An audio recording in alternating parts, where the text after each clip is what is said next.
let that in of like, I'm okay. I'm okay. Okay. So I think we're all here now. So I want to welcome you to another evening of meditation, mindfulness, making life meaningful. And we've been starting to look at the methods to develop bodhicitta, this enlightened attitude. So I want to start with a meditation called Friend, Enemy, Stranger. Friend, enemy, stranger. Okay? So just sit comfortably. Find that comfortable meditation posture. And this is what helps us build equanimity.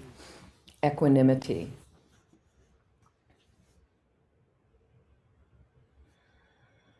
So find a comfortable posture. I'm reading this book. I just finished this book called Breath. Breath. I highly recommend it. James Nestor. And it's so interesting how so many methodologies all come back to they all come back to the breath. And this whole meditation posture that we talk about, called the 7-point Vairocana posture, it's actually designed to basically be breathing correctly. So it all fits together, all these different methodologies, and so many are supportive of each other. And that was actually him saying, the lips lightly together, the teeth slightly apart, and the tongue kind of curled to touch the upper palate and the mouth, because all of that really opens up the whole nasal passages as we're best to do nasal breathing, not breathing through the mouth. So interesting. But slowly allow yourself, the spine extended, to settle in to this posture. And take a moment to allow yourself to relax into this posture as best as you can. And actually scan your body from the head to the toes. Just noting any places you store tension. Using your breath, a normal, natural breath, to open up space in the tension. And every exhalation, allowing that tension to release as much as possible.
Let's think about our motivation for being here this evening.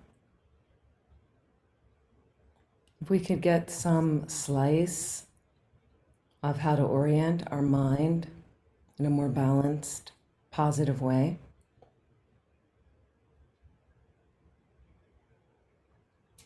And certainly exploring love and attachment, the main focus for this course. To really be coming from that wide open heart with reason.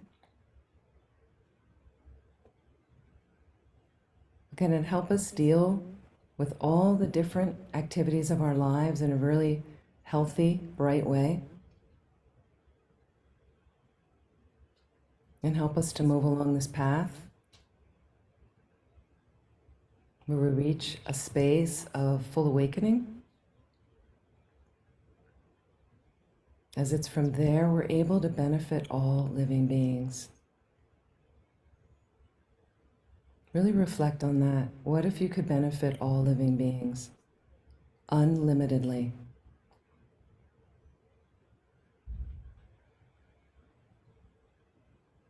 So if you like that idea, feel free to roll that into your motivation,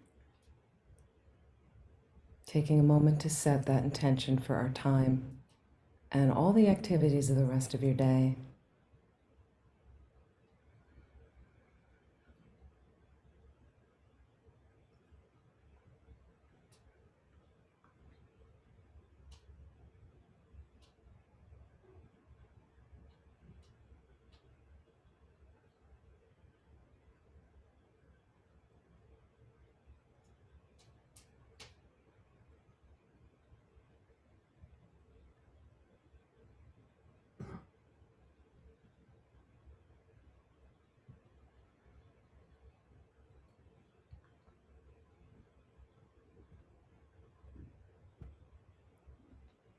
Let's focus on our love and our attachment, how well we're doing.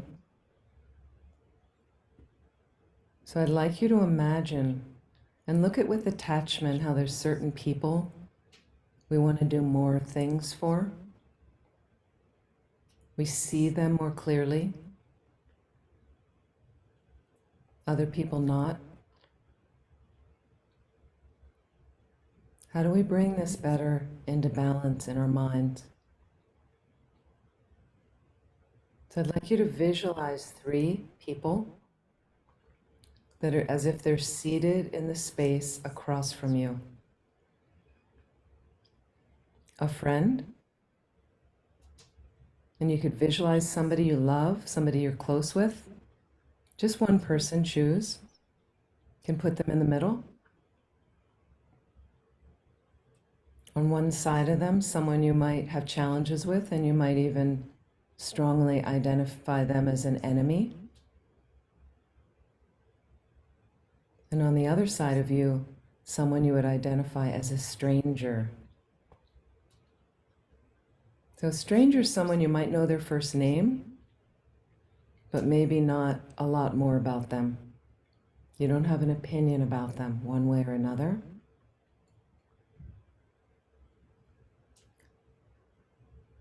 So as best as you can, just choose 3 individuals. People you actually know is preferable.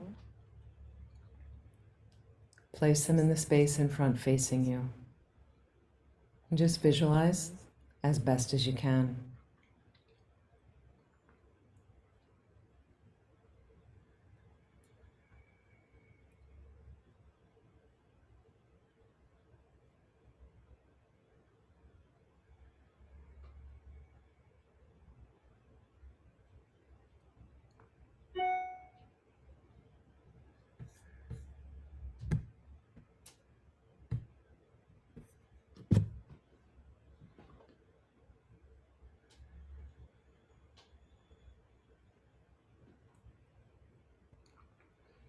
Let's focus on the friend right now, or this loved one, this person you really like. And as you look across at them, just notice for a moment what feelings arise in your heart, in your mind, in your body.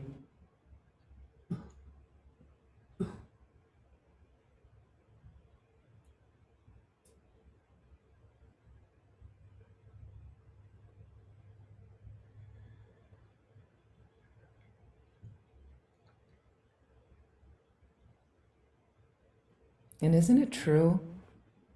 They are in this category. Think about it.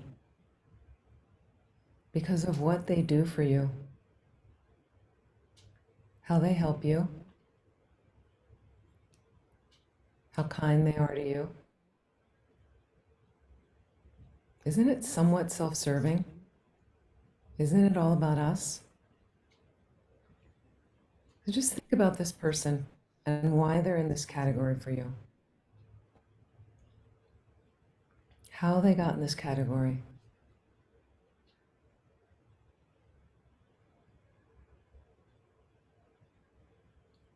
And maybe it's even one of your kids. So think about that bond with your kid that always keeps them in this category for the most part.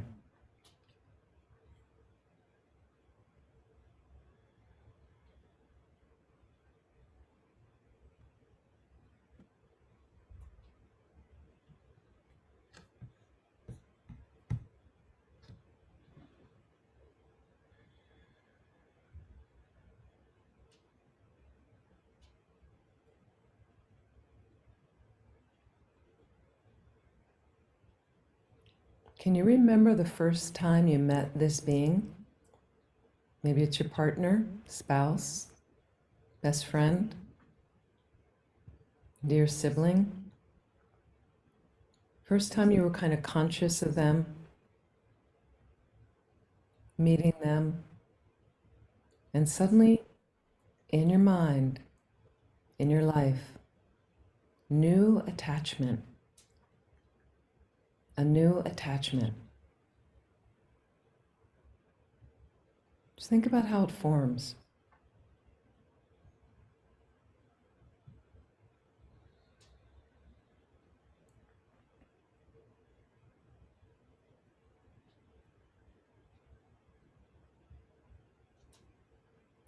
Can you go back a year or two before they were in your life? You didn't even know them. No name for them, no idea of them. And then through some karma, new person arises. There they are in your space. Then we label on them friend or loved one. And you even say, I love them. You even say that. What does that mean in your mind? Just for you, what does that mean to you? I love them. I love this person. When you say to them, I love you, what does that mean to you? Just be honest with yourself. What does that love look like?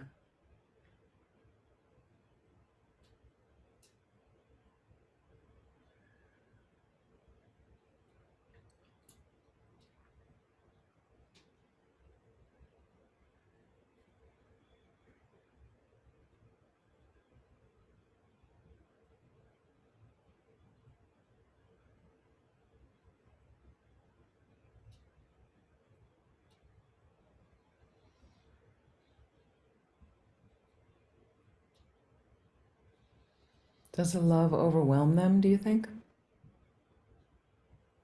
Is the love controlling, conditional?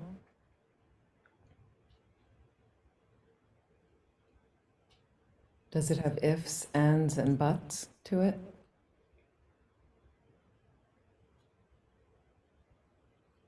Or is it unconditional? And what does unconditional mean to you in this case? Unconditional love.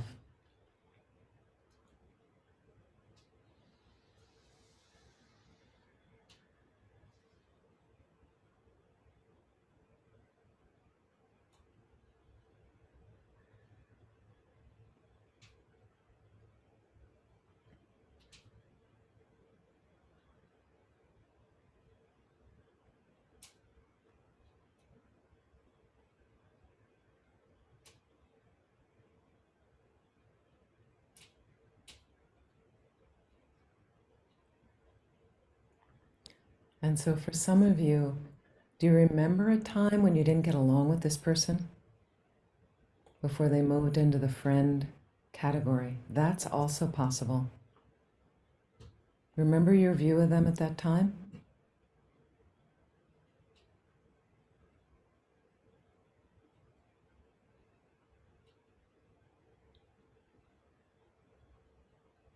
Could they move back into a challenging category for you?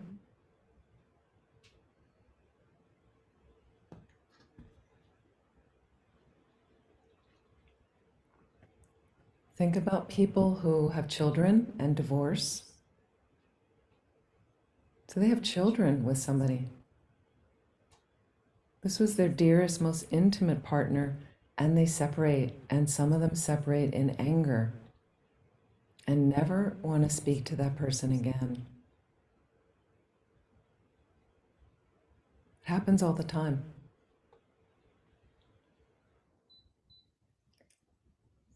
Let's look at the enemy. Let's look at the difficult person now, the challenging person. Look at your person you put in front of you.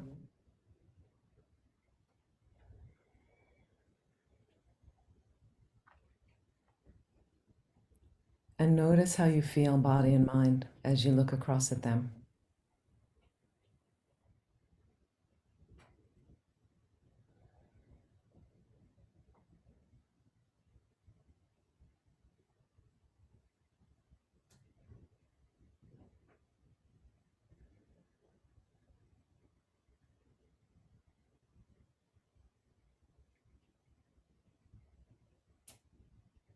And could it be that they're in this category because of what they don't do for you? Maybe they've harmed you, harmed one of your loved ones. They interfere with your agenda.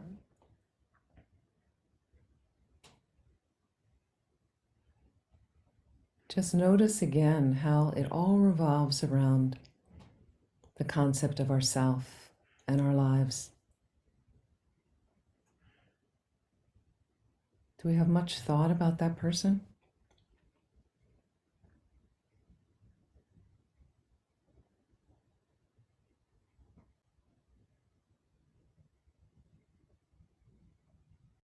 Any thought about the karma, past deeds that are causing me to experience this person in this way? Have I thought about that? Or are they solidly existent, difficult person there for all time?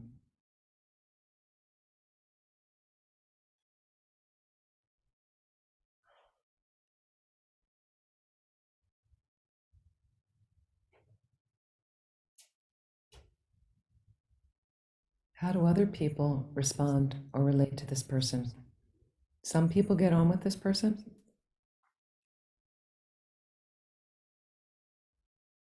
Could the difficulty be in my mind?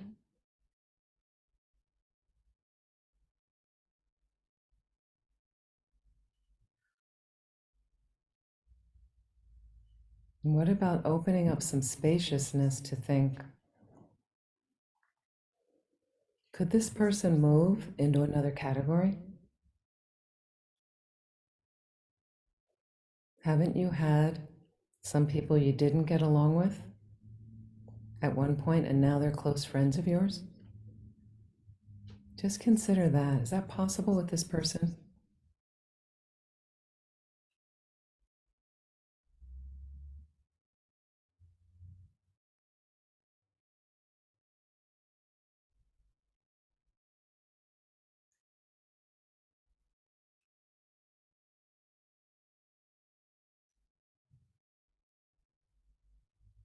Could you be holding some stories about them that are not accurate? So consider from every angle. Is there anything there that makes them inherently existent enemy? Solidly, concretely existing enemy.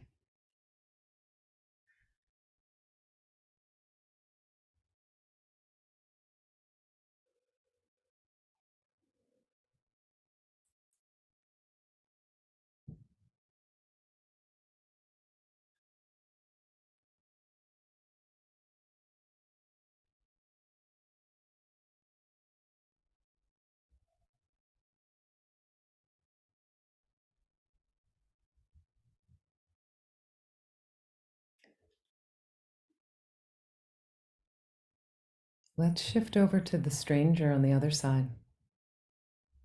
Somebody you may see in a store. You've seen them many times.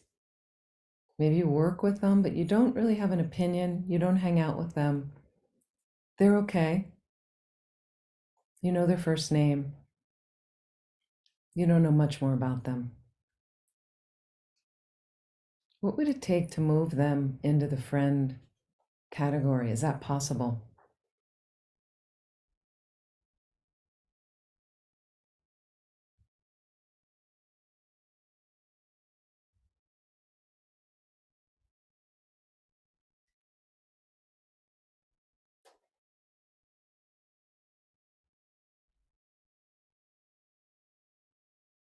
And think about expanding a little bit more. All these beings in our community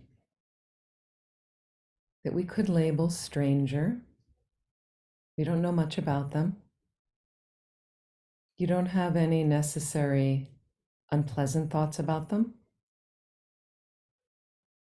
You don't have any overwhelming love for them.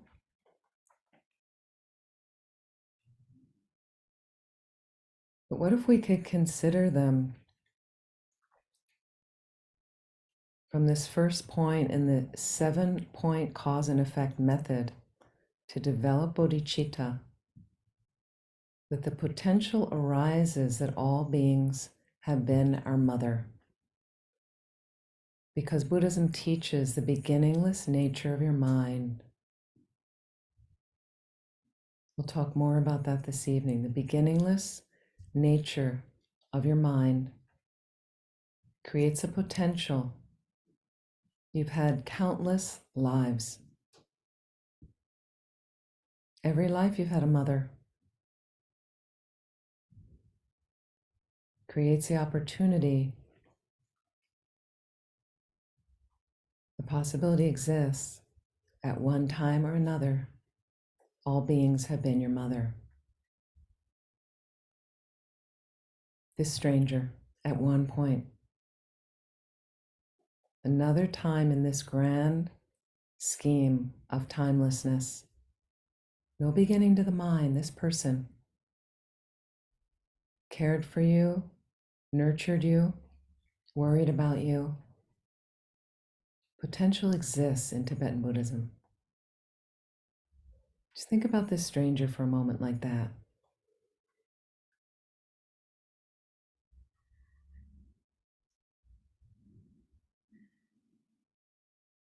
That potential exists with every being on the planet.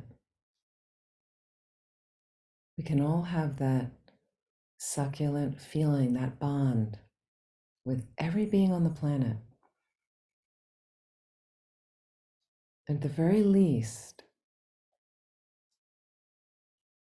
think about in some ways, could be for some recognizing the divine in all beings, recognizing their Buddha nature, the potential to become awake, fully awake, or maybe just one gesture, one nice, sincere compliment from your side or from their side. One gesture of help,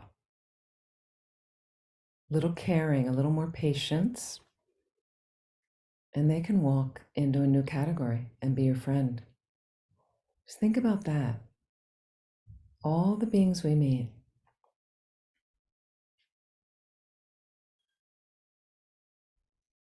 how would your daily lives be if you could be friends with all of them?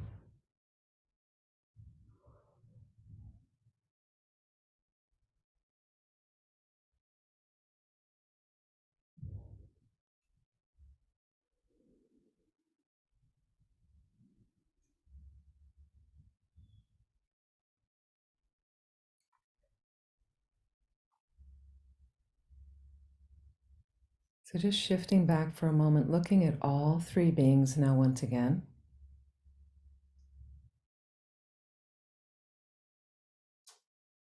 And just note, anything change from the beginning to now about these three beings? And just observe.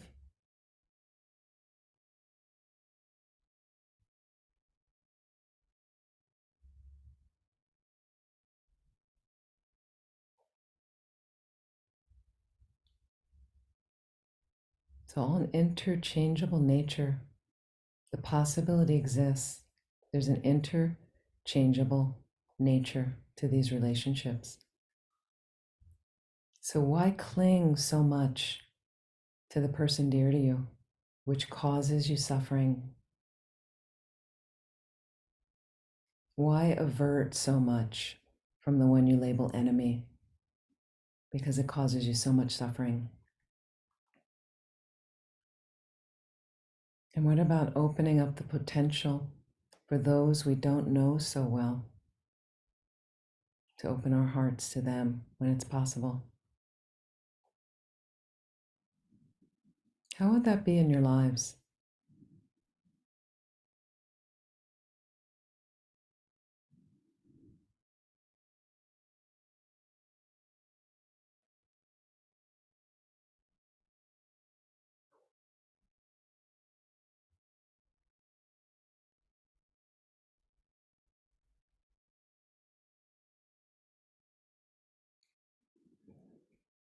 So please relax. When you're ready, slowly open your eyes.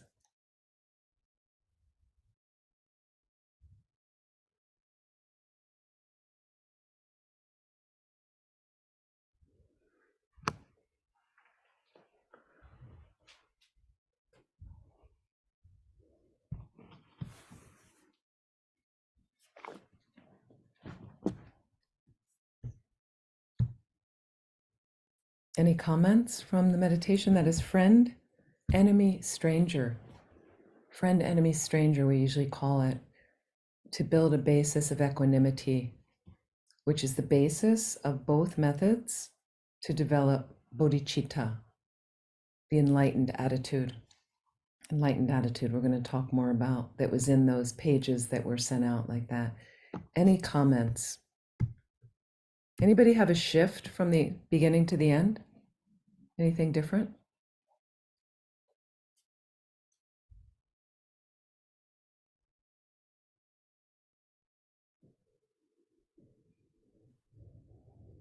No Well, comment. what I thought, Shaking I head. I thought of something when you were talking, and I thought to myself that from our side, if we could just change from our side how we are with friend, enemy, and neutral person, it could shift just by not being so, um, a little bit of emptiness, not taking it so personally for the some who we think hurts us, or not being so attached to someone who really loves us, and by maybe extending some kindness or how we behave or what we do and don't do, we could have all of every single category into one category, um, of equanimity because of how we behave towards those groups. Right. And wouldn't you agree? I mean, it seems that, I mean, that's the whole point. Absolutely, Maureen, is just oh, have we lost our folks on the screen? Do you want them back up there? I thought you wanted to be spotlighted. Just you. Yeah, that's fine, but nobody can, they can't see in the, I thought it's helpful if they can see when somebody asks a question or something. Yeah, sorry. Can you mute your computer because they're getting an echo on Zoom? Are they? Okay. Yeah. Okay, how's that? Can you guys still hear me? Okay, super. Great. Thank you, Teresa. No, sorry, I meant maybe we'll leave it up if we're in, because I'm somewhat engaging a bit. Yeah, so that's okay. Thank you very much. You're welcome. Thanks, my dear. She's so helpful. So exactly what Maureen was saying is if we can just gently fold those things in, because that's what keeps us battered around, enemy, friend, the attachments we have are and this was one thing I was thinking, because somebody here was asking very much about attachment, I have attachment to these people and these people, but we all do. We all do. So a lot of it makes us suffer. A lot of it makes us suffer. And also agendas we have for certain people that we're attached to. We need them to do certain things and be a certain way. And we can't control that. We can't control that. So when I was saying about unconditional love with your dear ones, what is unconditional love to you? I'm just curious. What's unconditional love? Anybody? What do you think? How do you feel about that? No, love with no conditions. What does that mean to you? What's the essence of it? Do you ever think about that?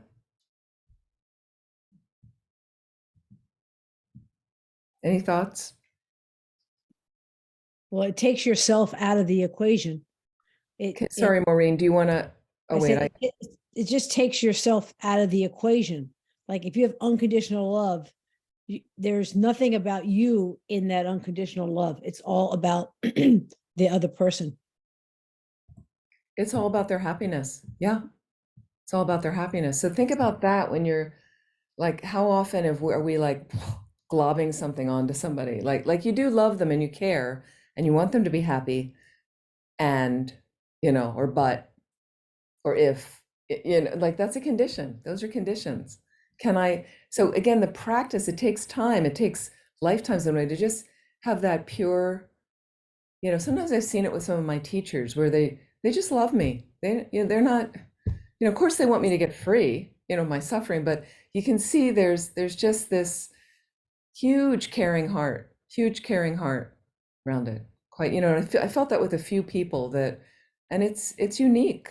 It's difficult to develop. It's not an easy thing to develop. So another experience, some of you've heard this, another experience I had with a stranger once, because I was able to do a long retreat at Vajrapani once many years ago. I had months with the only person I could have was stranger that I thought of. I mean, there were many people, but it was a woman from the local health food store that before I went into my retreat for years, I lived in that community, and I go to the store and I'd see her down the aisle. I knew her first name, I got to know her first name, but I didn't know much else about her, but see her, hey, how you doing? Like that, right? But somehow, so when I was doing the meditations for some months and other meditations, and she popped up, she was my stranger. I used her as my stranger, right? But for months with her, right? So she moved into the friend category because it was like, I like her, oh, she was just always with me, when you visualize people a lot in meditation. And so I came out of the retreat some like 7 months later or something, and that wasn't the only meditation I was doing. There's other meditations, but then I went into the store. I forgot about her a little bit. I wasn't sure if she was still like working in the store or what, but there she was down one of the aisles again. Yeah. And I was so happy to see her. But again, I'm a stranger to her. She'd see me in the store once in a while, but what comes out of from my side was like, "Hi, Lisa." Like it must have been disarming for her. I could see her kind of be like, "Hi." But for me, I was just like, it's like I was. So again, just from that in meditation, I remember seeing her, and you come out of your retreat and you're all, the heart's all open, and I remember I saw her and I said that, I said, hey, Lisa, and she was, in our everyday existence of like, we categorize people, right? These are the people I like. That's easy. I know I'm safe with them. These are the people I'm not comfortable with. I don't know them. I don't trust them. These are the people in the middle, the strangers. So we categorize so that we can make sure that we're okay. It all circles around self. All circles around self. Some of it's practical, right? Some of it we have to take care. We have to be practical. But so I could see her putting a little wall up, like, I don't know you that well. Like, why are you, But she knew, she said hi. She's like, hi. And then I pulled back because I realized, oh right, like she doesn't had 7 months with me. So I remember I kind of got that repostured, and then I just said, oh, I haven't seen you, and I said I've been in retreat for, and she goes, oh yeah, I realize I haven't seen you. She goes, I didn't see you.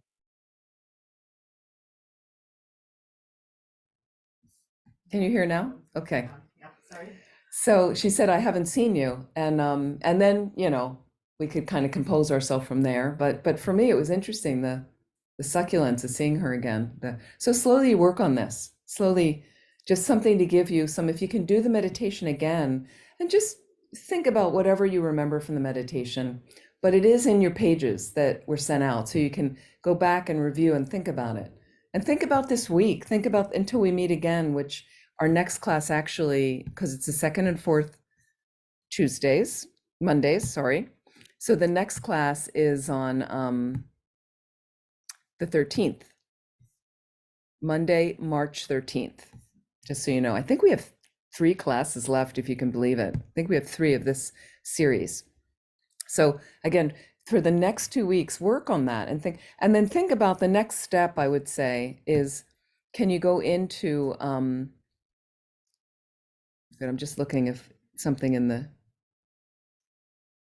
okay, so Patty will send out, if this is your first class, that's fine. She'll send out the info.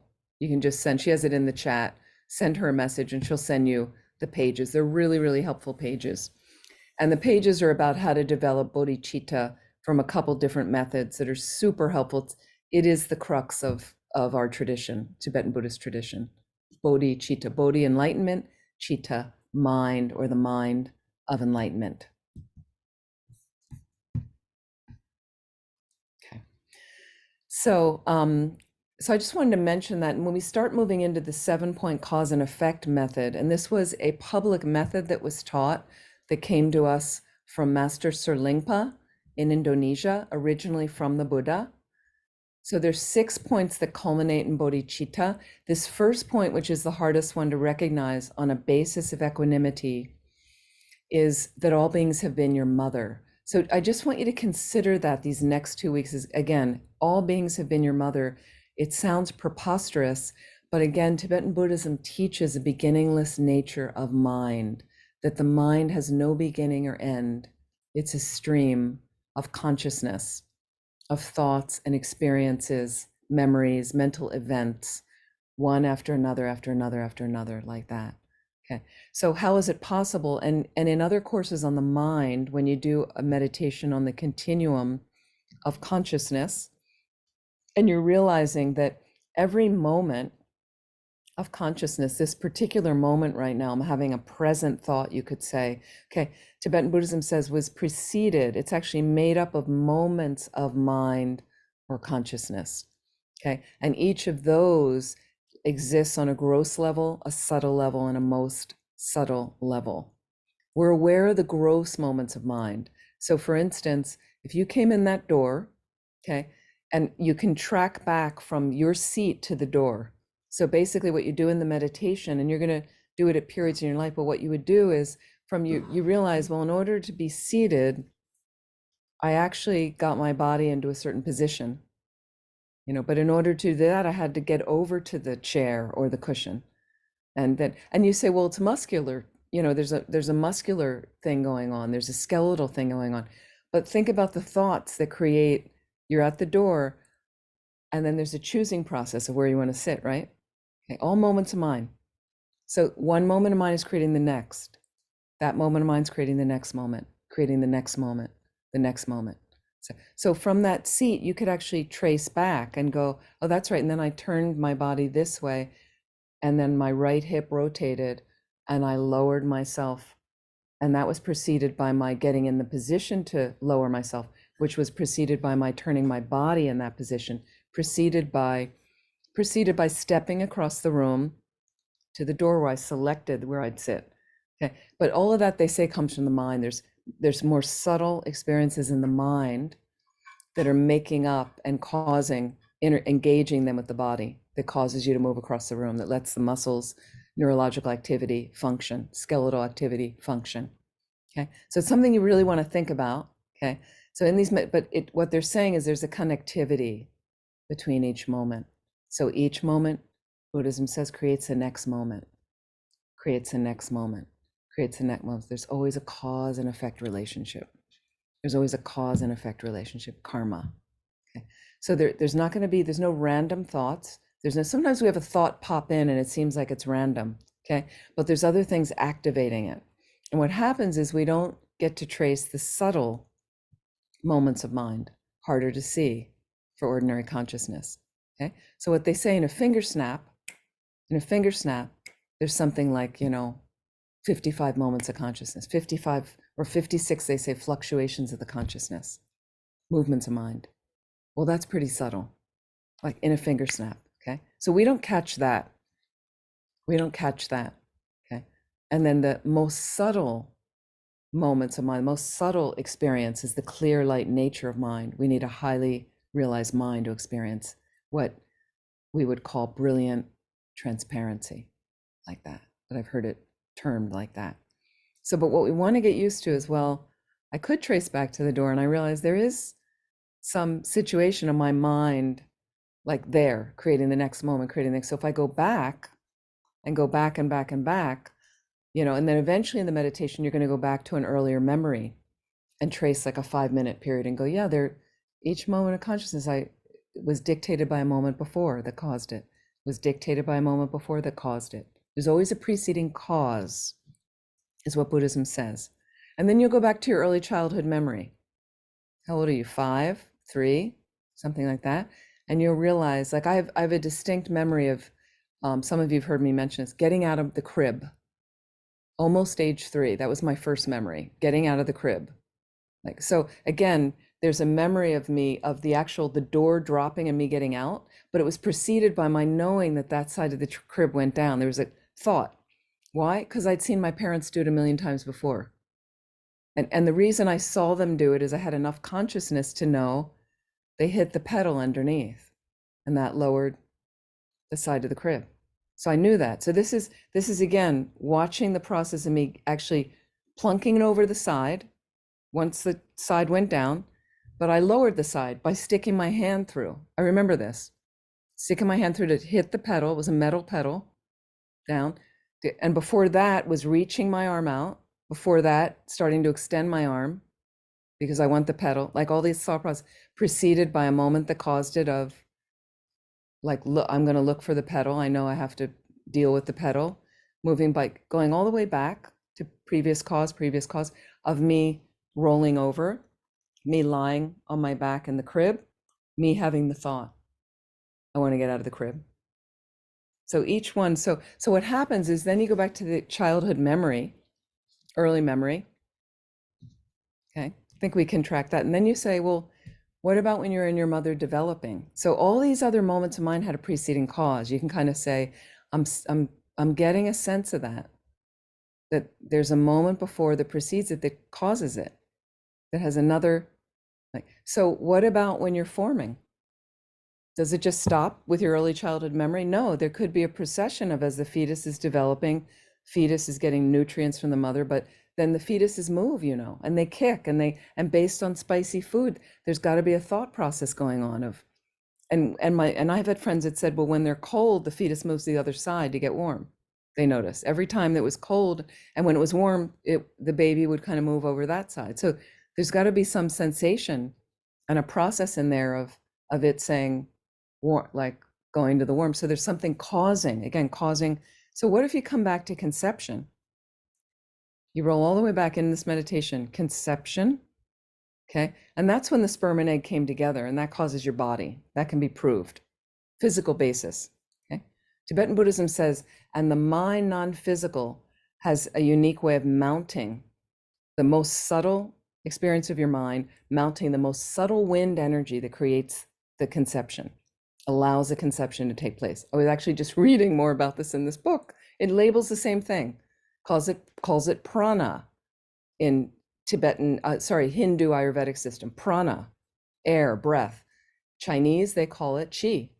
Okay, it's a life force, but this book also calls it physical in nature, made up of atoms, right? That's not the mind, but that's what allows the fertilization. That's sperm and egg. That's all physical. That's our body. Okay, and Tibetan Buddhism says, but the mind in its most subtle experience has a unique way of mounting that most subtle wind, prana, qi, Tibetan lung, wind, has a unique way of riding along with that, separate from, it's not physical like the wind, non-physical, but it has a unique way of abiding there for that lifetime. And it is the mind and all those imprints in that mind that dictate how that life's going to be, how the body forms, like that. So if you go back and then you say, well, conception, all these other moments of mind had a preceding cause. What about the mind at conception? Could there have been a preceding cause? Okay. So if there is, that indicates a past life.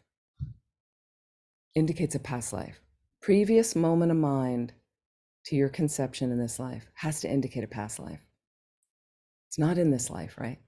So it's just something to think about.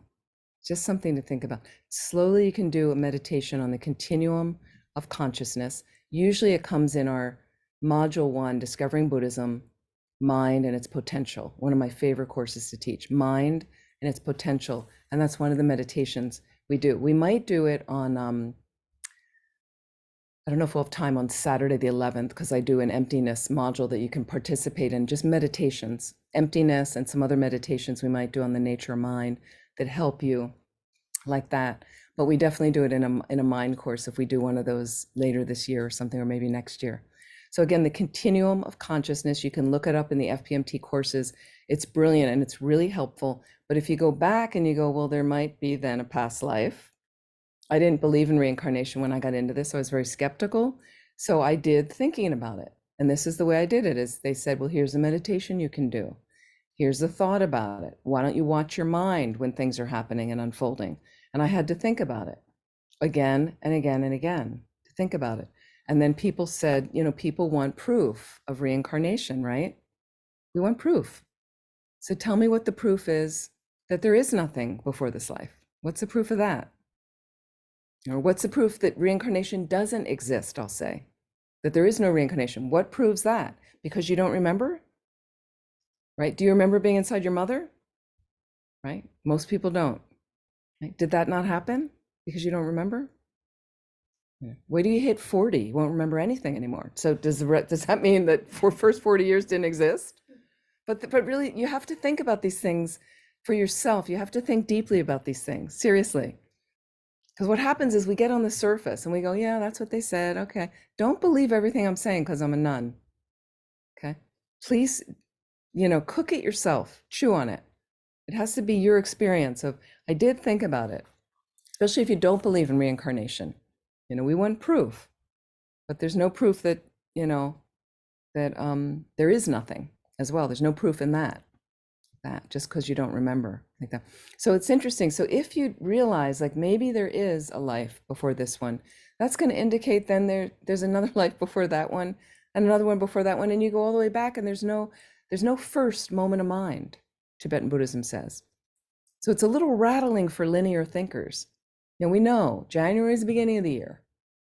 For some people, Monday's the first day of the week.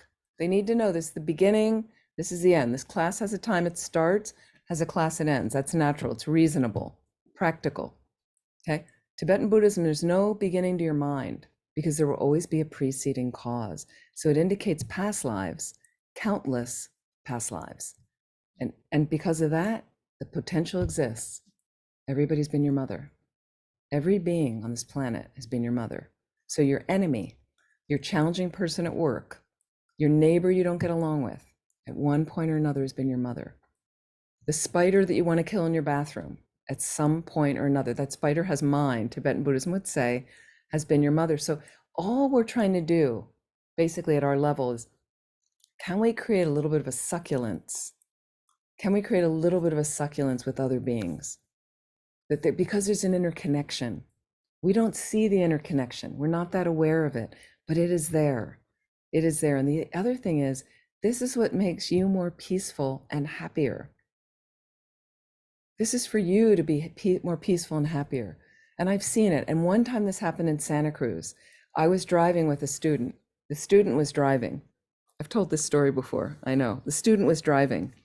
And, you know, somebody cut in front of us a little bit quickly. They didn't signal and they, you know, but again, haven't we all done that? You know, haven't we realized I'm in the wrong lane?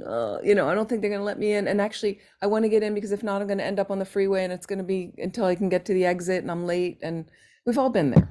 We've all done that. So this person, you know, and I see the student, the person next to me, about to make a rude hand gesture, right? I'm watching this go up and I just caught it. And I remember I looked over and I was like, where are you going with that finger? What's happening there? You know, but what happened is, and this can happen in Santa Cruz, it's not that big of the person turned around and it was a friend of hers. Okay, why not superimpose friend on all these people? It makes it much more pleasant for you. So again, equanimity, what if I could be friends with all these beings? What if I could be friends with all these beings? Now, it doesn't mean you're taking everybody into your house. And there's certain people we are going to extend a little bit more, our family, our kids, our partner, of course. There's certain people, but what if I had that heart? And when you meet people like His Holiness the Dalai Lama, when you meet people like Lama Zopa Rinpoche, they have that quality. And that was the first time I met Rinpoche and had an interview with Rinpoche, a private meeting with Rinpoche. I never was around anybody that had that quality, bodhicitta, right? That he just, all he wanted to do is benefit me. All he wanted to do is help everybody else. There wasn't a whole lot of thought about himself. Obviously, the more highly realized, less thought about yourself. At our level, we have to take care of ourselves too. And so does Rinpoche, right? But I'd never met anybody with that, such an exposed heart in such a good place that was just focused on my well-being. And it was not so much that it was unnerving.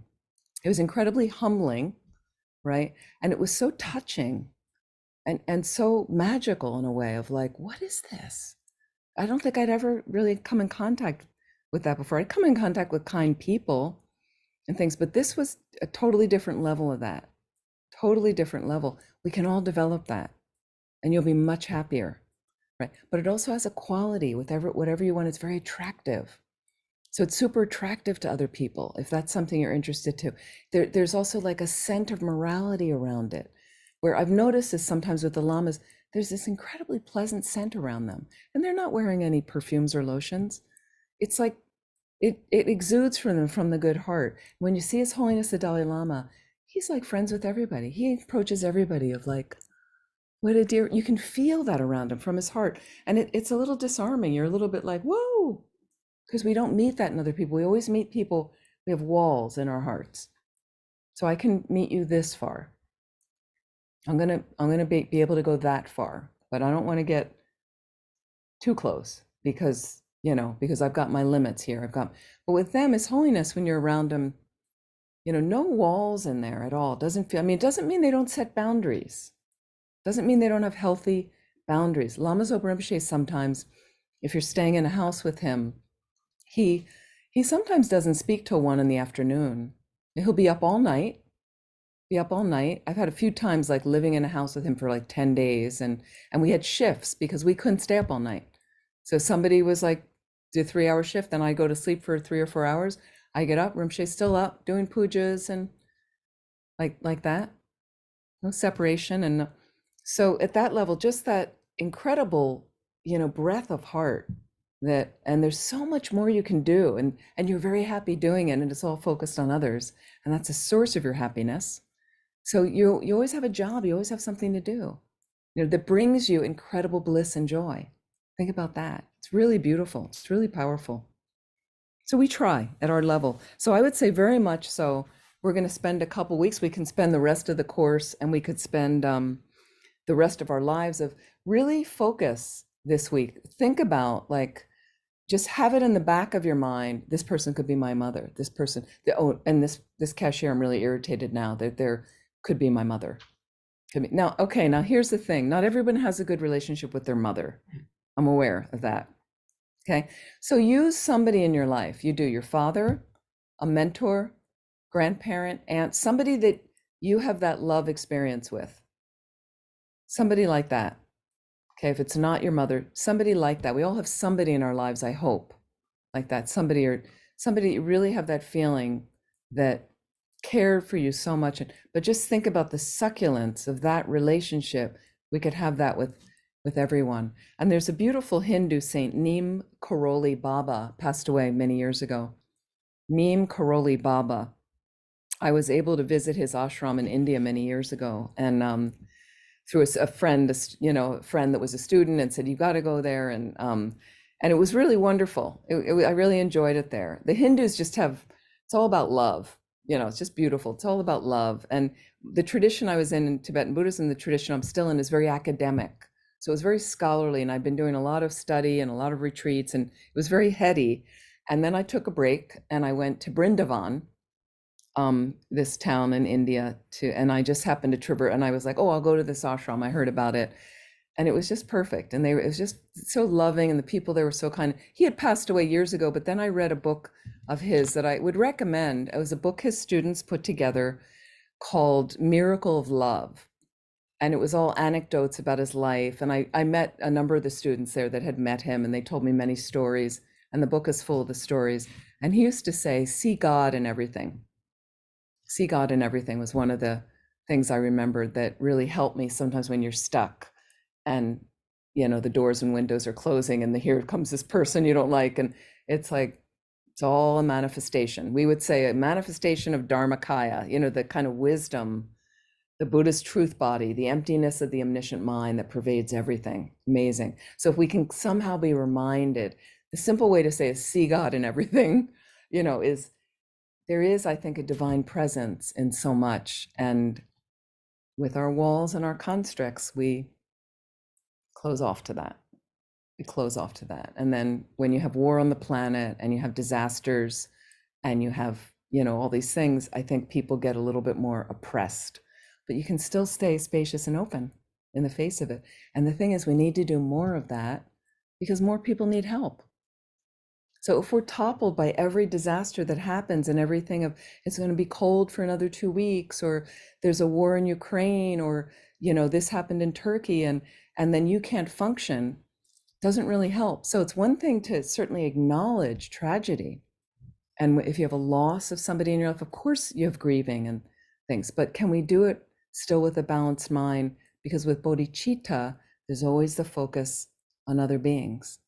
So that's a kind of action that keeps you alive, that keeps you ignited in a positive way. Let's hope. Okay. Are we communicating? Everybody okay?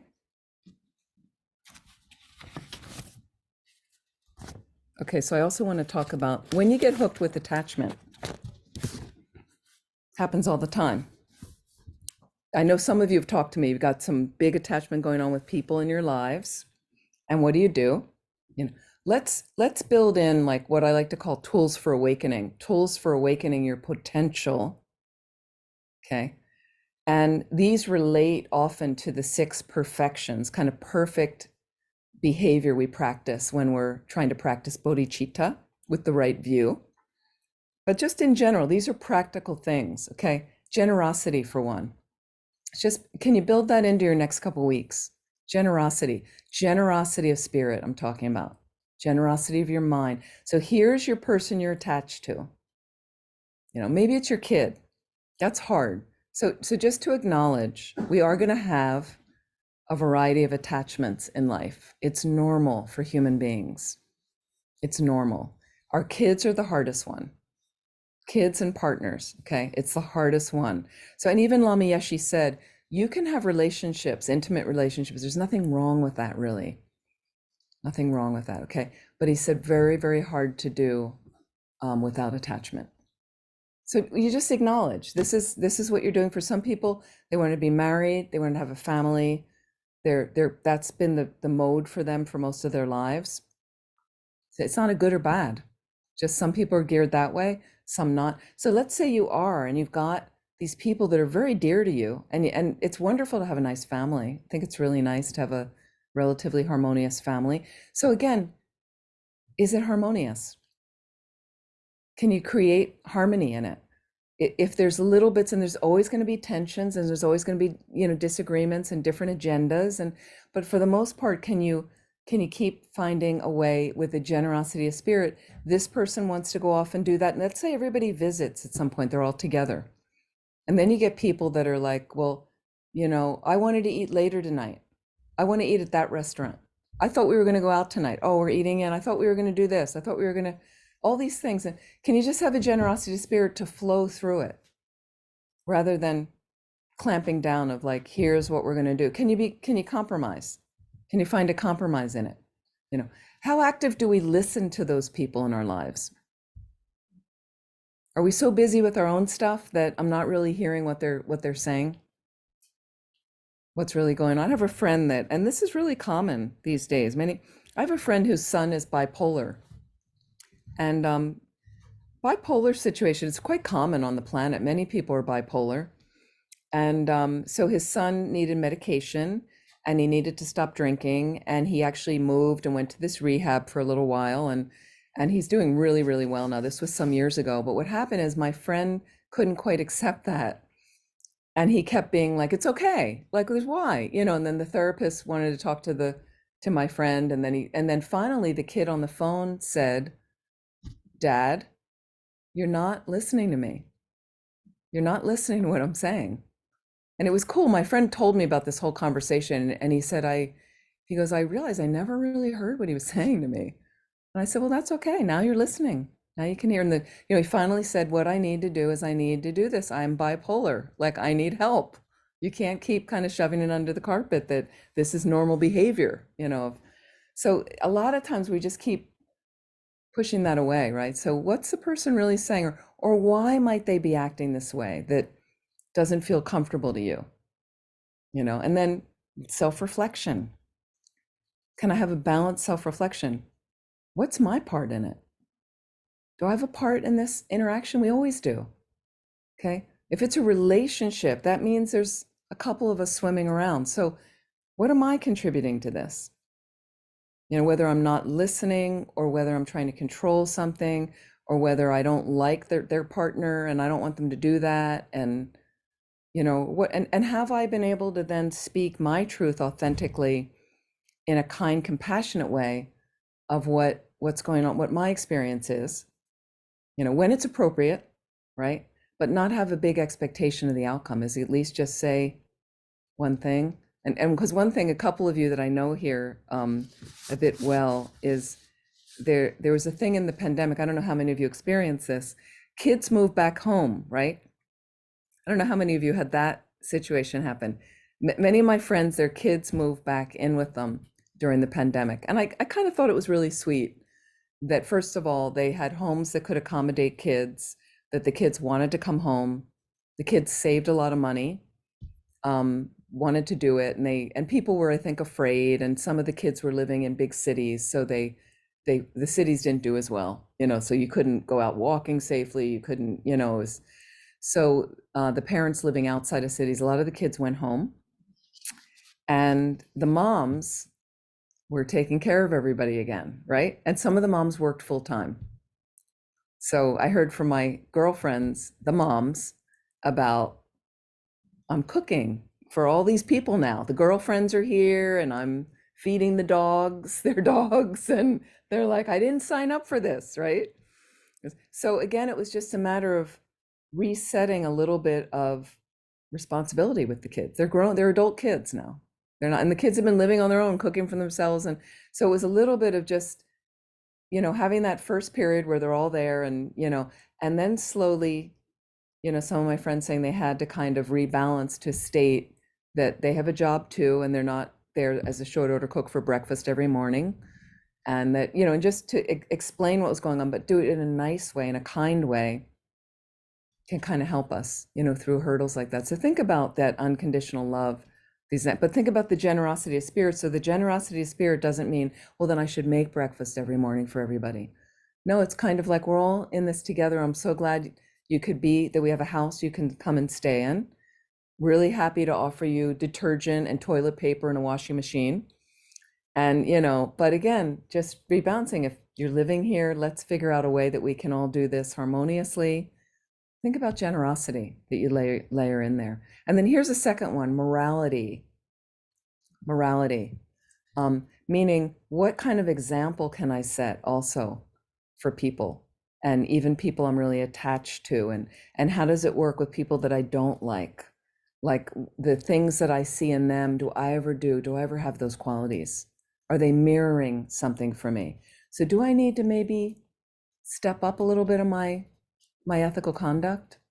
Do I find that I'm kind of over elaborating with my speech? It's not really true, but I'm saying a little bit more because it's funny, makes a better story. And I see that quality in the other person that I really don't like. Do I kind of take things that I haven't really asked people for when I'm at their houses or other things, and have a habit of kind of stealing, or whatever your thing is? Do I lie to people, misrepresent, or divisively speaking? And so what is it that this person you don't like is showing you? What are they showing you about your minds? Is there anything there I can kind of a little bit enhance, have a little bit better ethical conduct, like that? little bit better. And what kind of example am I setting for those that I love, those around me, those I'm living with, like that create that harmony, right? And then as I go out of my community, into the stores, driving into my community, I'm hiking on a path, I'm doing something, is what's going on there with ethical conduct as well. You know, my conscious good driver, right? Do I sit on somebody's bumper in the back, which makes people nervous, you know, especially at night, having the lights right behind you, like things like that. Like what kind, and if I'm with a loved one in the car, what kind of example does that send? So all of it about considering the other person, considering others, you know, and yet considering ourselves of coming from your authenticity in what you need, what you might want. You know. And I had a friend that had done a lot of spiritual retreats and things, and we used to compare notes, and he was saying, ask for what you want 100% of the time, you know. And this is more, and we were in a relationship at the time, so male-female relationship, where I was more passive in a not, you know, where he was always like, you know, and then we'd do something and I'd say, well, I didn't really want to do this. And he's like, well, you didn't say anything. Like it was always what he wanted to do. You didn't say anything. And because I wasn't used to speaking up at that time and he was so forceful and so directive and clear what he wanted to do. So I just kind of get sucked in, you know, just kind of, you know, what do they say?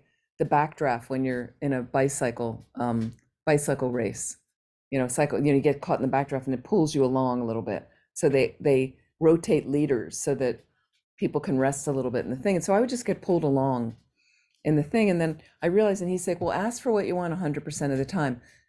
Don't expect that you're going to get it, but at least you put it out there. And can you put it out there, I would add, in a kind, gentle way, you know, to say that I'm not going to be able to cook all the time. You know, I'm here, but let's rotate and let's figure out, you know, who's doing what, so we can all share this and we all take part. Nobody resents and nobody feels overburdened, and a little bit like that. So you can play with that with generosity and morality. See if that is also helpful, like that. And then I wanted to add another thing, and I'll take some questions too. I love this concept. This was from an older article I read of Pema Chodron. I love her stuff. Turn your thinking upside down. Turn your thinking upside down, which relates to bodhicitta. It relates to emptiness. It relates to Lojong mind training teachings. We have beautiful teachings this weekend with Geshe Sopa, like that, related to Lojong. And so instead of having our standard responses that we have in our culture, and we are very influenced by those around us, which makes it hard. So again, that's why the student was about to give the person the finger that cut in. It's simply a habit that we learned from other people. And we learned also on a deeper level of, it's not okay to cut in and you become other to me. And we start othering people and you become an enemy to me because you cut in without signaling, you know. And then we have a very overinflated notion of our car and the street. And people will even say, how many times have you heard this? Well, he got in my lane. My lane. So you own the lane? You built the lane? Is your name etched in the lane? I know we pay taxes that help the infrastructure, but it ain't my lane. It's a lane I drive on. So can you try to deflect with your language the my of stuff? My cabin, my car, my kid. You know, sometimes I'll have like, well, the cabin I live in, somebody goes, is that your cabin? Well, that's a cabin I live in here. You know, that's the car I drive. This is a computer I use, you know. So, and it's very difficult with your kid because it's like, what do you say? Well, that's the guy that came out of my body, you know. Like, so sometimes you can't do it. But again, just think about a little bit lightening up the hold that my has on stuff and concretizes it. So again, and one of the things I wanted to say is, and then pain shows up when we concretize. Pain shows up, suffering, okay? It's a normal state of the human condition, suffering, okay? And here's what it is, can I stay there with the discomfort? Can I stay there with the discomfort? With mindfulness, There's our mindfulness, part of the title of the class. I'm going to use it in my meditation. And how can I use it to make life more meaningful is first to hang with the discomfort a bit. Why? Because that's life on the planet. There is going to be some discomfort. That's life in samsara. There is going to be discomfort. So, and I really like from this article, if we're ready to try staying present with our pain, one of the greatest supports we could ever find is to cultivate the warmth and simplicity of bodhicitta. The warmth and simplicity of bodhicitta. Okay, so again, awakened heart, she's calling it here. Enlightened attitude is kind of more of a literal translation. Again, bodhi, enlightenment, chitta, mind, from Sanskrit. And the word refers to a longing to wake up from ignorance and delusion in order to help others do the same. So putting our personal awakening in a larger, okay, even a planetary kind of framework in a sense, can make a huge difference like that.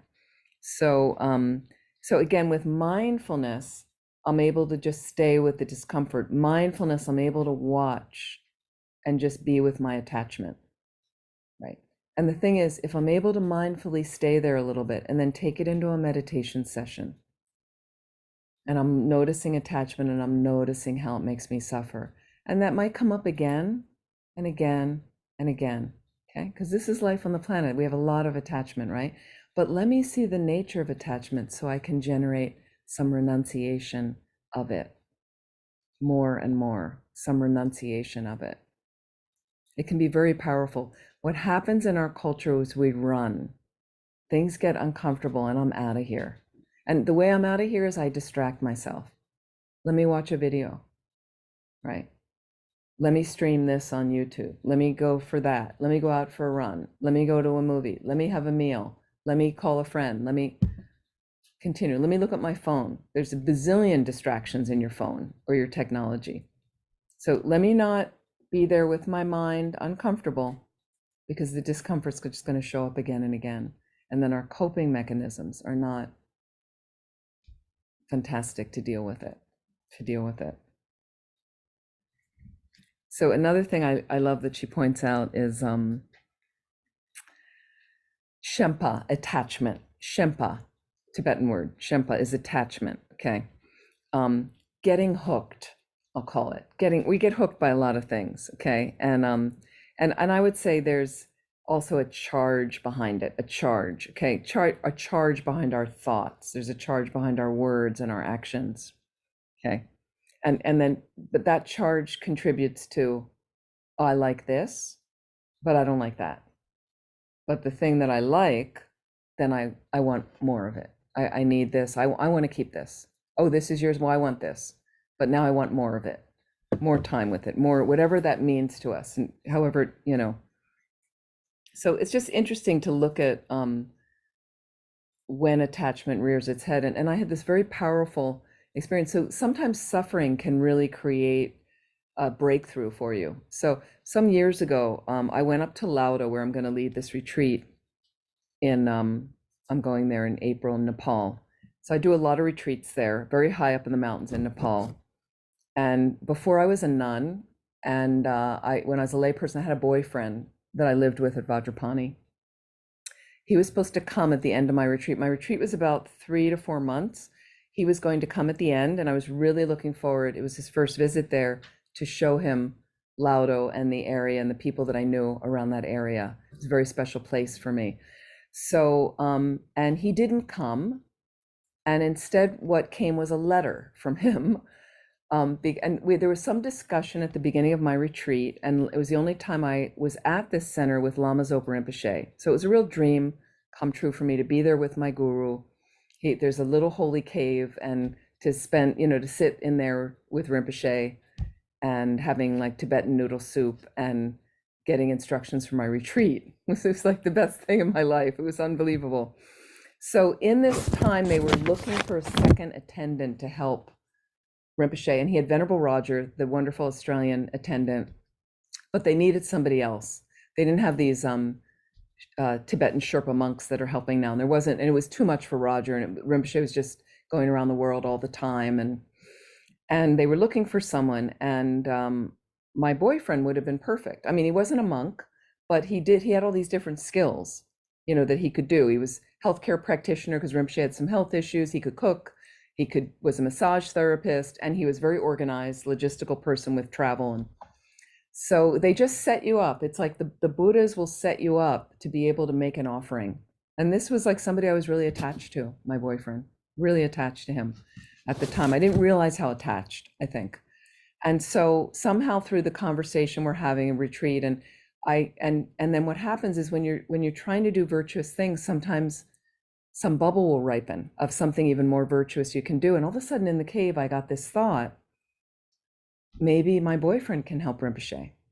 Like I'll make the offering. Now it's his life. I can't offer him, but in my mind, I'm like letting go my attachment to this relationship that I had going on for a few years. And so somehow I mentioned him to Rinpoche that, he could help you, Rinpoche, he could help.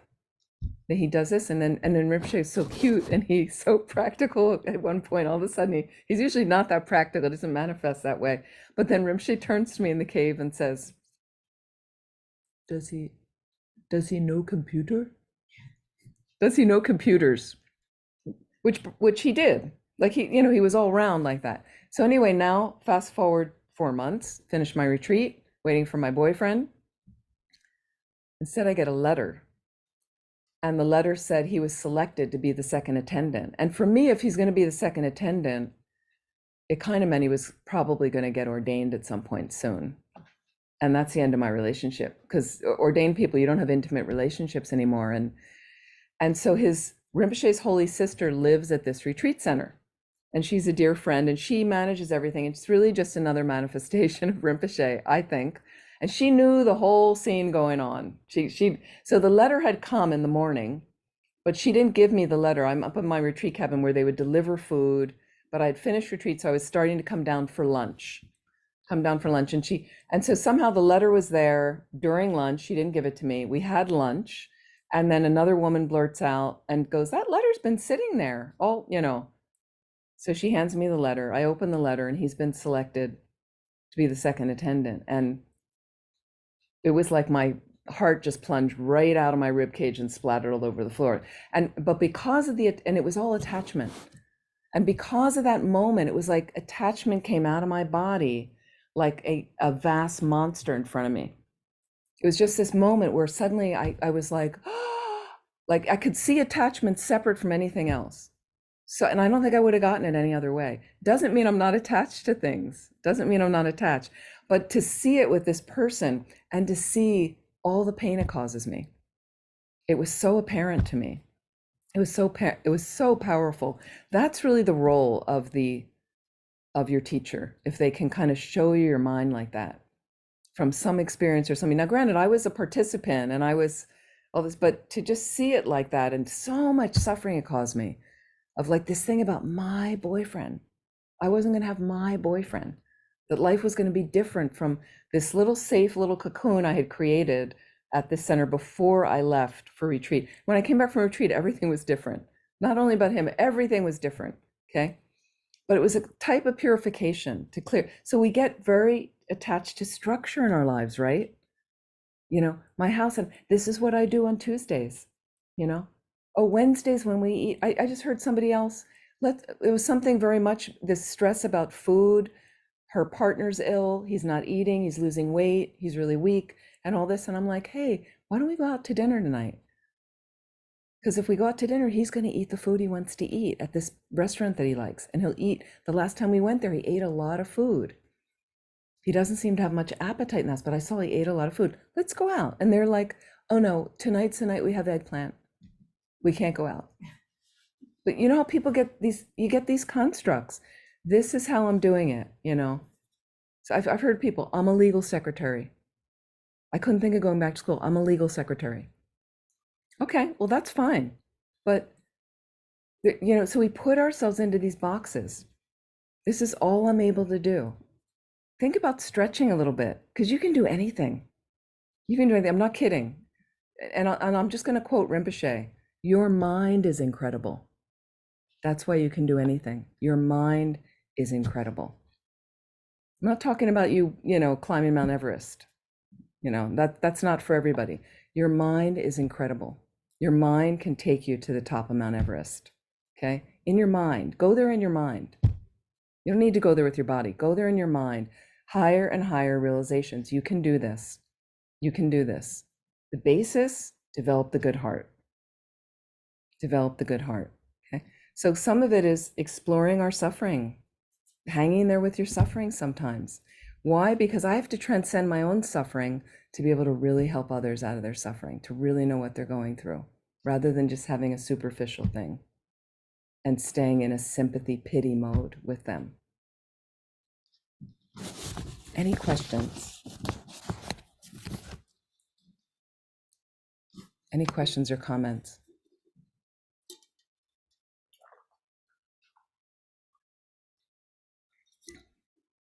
Everyone all right?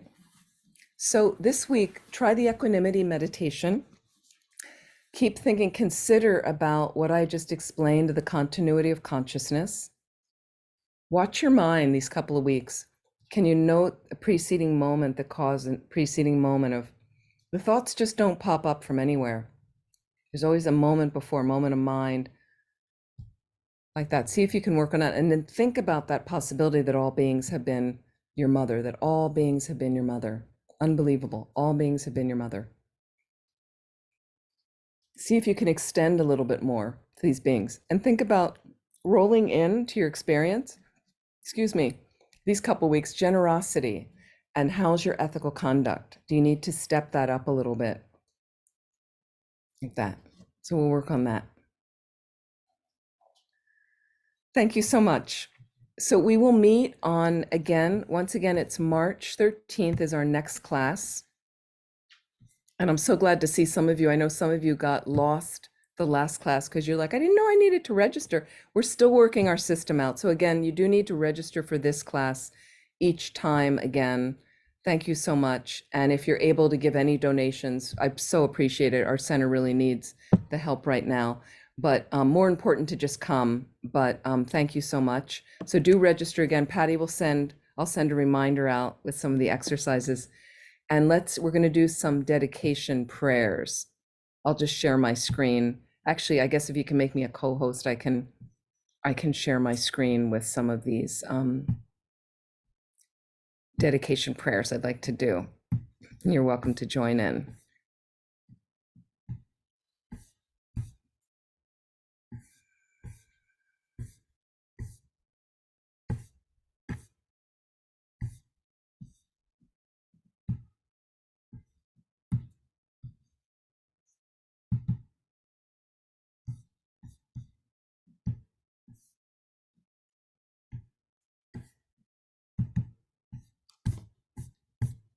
So these are prayers I do. I lead a session every Saturday morning at 8 a.m. online only.